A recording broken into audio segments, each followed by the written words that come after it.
We all deal with stress, with pain, with loss, with tragedy, with difficulty. That's the human condition. Is stress eating possible as a carnivore? Hello, friends. It's the Carnivore Rabbi.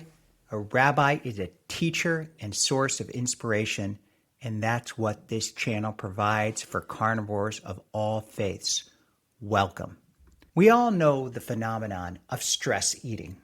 Some call it emotional eating. We get overwhelmed, uncertain, upset, drained.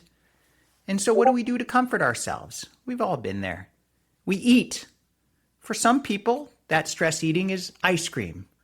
For others, it could be salty chips, could be peanuts, could be cashews. I know that's a big one for some people. So then the question arises, can this happen on carnivore? Because stress is part of life. Now, carnivore reduces stress in a lot of ways, and we'll get to that. But we all deal with stress, with pain, with loss, with tragedy, with difficulty. That's the human condition. Is stress eating possible as a carnivore? Yes, but not really. Of course, carnivores can get stressed. Life brings stress to everybody. But carnivores experience stress differently. Now, how is this the case? First, there's what I call the carnivore calm. We just don't get as agitated. There is none of that negative carb energy. You know what I'm talking about. You see it online with people that just get so angry and intense. That's carbs. Of course, we can get frustrated. We can even get angry. But it's not the same. It's a calmer, more focused energy. Now, this isn't 100% true for everybody. But in general, I think part of it is the higher cholesterol and the hormones it triggers. But we're calmer. And then there's the eating part of it. We can get stressed, but we eat differently. First, we eat less. We eat less when we're stress eating. Because if you're eating carnivore, you're eating until you're comfortably full. Remember Ken Berry. We eat till we're comfortably full. And full is full. It's not like the carb full when you're hungry an hour later. That's carb, and you can always eat more and more. You can't really overeat meat. You can to a degree, but it's very hard to eat way, way too much. Secondly, your comfort food is meat. So again, it's not like we're eating unhealthy food if we're stress eating. It's limited because at a certain point, meat stops tasting good, and it's not unhealthy food. At some point, you can't eat more meat. With carbs, you can keep eating. Now, why did I choose this topic to talk about today? One, because we all face it. Everybody has stress in life. But last weekend, it was a stressful weekend for me. It actually wasn't bad stress. It was somewhat good stress. I was helping my kids with a few things and had a lot of work. And some worry just about getting kids settled, getting the school year started well. And I was worried, will it go well? And because of some travel involved with that, I was disrupted by my typical routine of one meal a day, and I like my routine. So I felt a little bit stressed. And so what was my go-to stress food? Two things: carnivore crisps and beef sticks. That's it. The two of those things.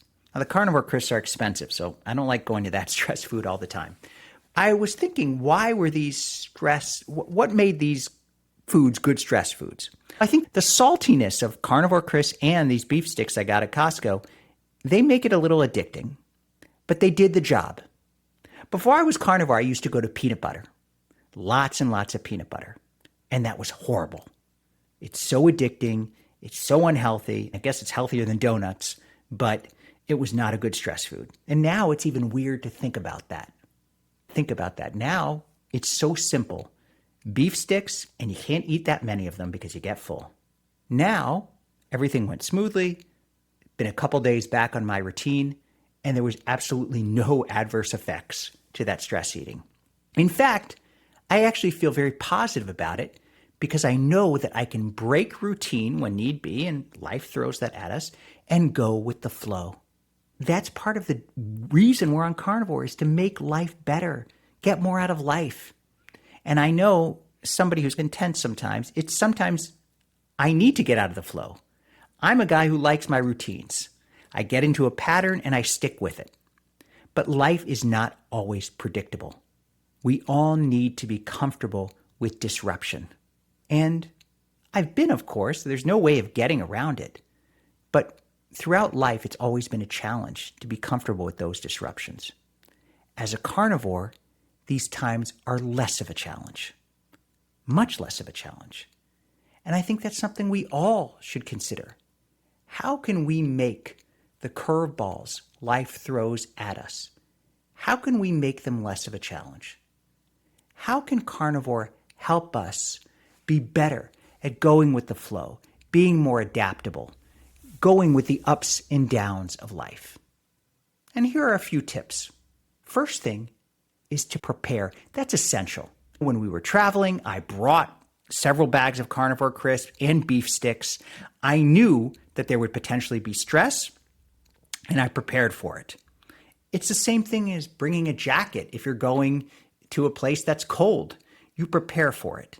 And a lot of times we don't do that. We've gotten so used to every convenience in life that we forget to prepare.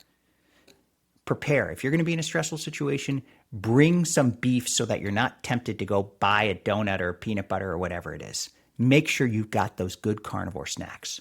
Second thing, perhaps the most important, sustain your anchor habit. Now, what do I hear? When I say go with the flow, I don't mean do everything everyone else is doing. Of course not. We're carnivores. We're not going to depart from that. We will stay carnivore. But we need to have that grounding. We need to know when we were traveling, my family knew I'm going to need beef at some point during the day. I'm going to need to have one or two big meals, and it's going to have to be beef or lamb or something carnivore. We can't just go to a party and eat all the appetizers because that's going with the flow. We don't just get dessert because other people at the table are getting dessert. That's not the flexibility I'm talking about. We need to maintain our anchor habit. Sometimes a person's anchor habit can be getting up early. Sometimes a person's anchor habit is prayer. As carnivores, one of our anchor habits is eating meat. Maintain that anchor habit, and that will allow you to be more flexible and go with the flow in other areas of life. It's a balance between structure and adaptation. Structure and adaptation. That's essential. A third thing to do is to write things down. I know that sounds a little bit off. What does that have to do with eating? But a lot of times when we're in stressful situations, there's a lot of mental chatter going on. There's a lot of things we're worried about. So write down how you're feeling. Sometimes externalizing what's going on in our mind can have a tremendous effect on our body.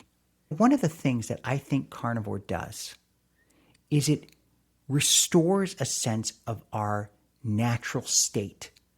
We're giving ourselves what our ancestors gave themselves for hundreds of thousands of years.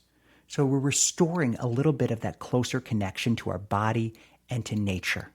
And so we become more intuitive.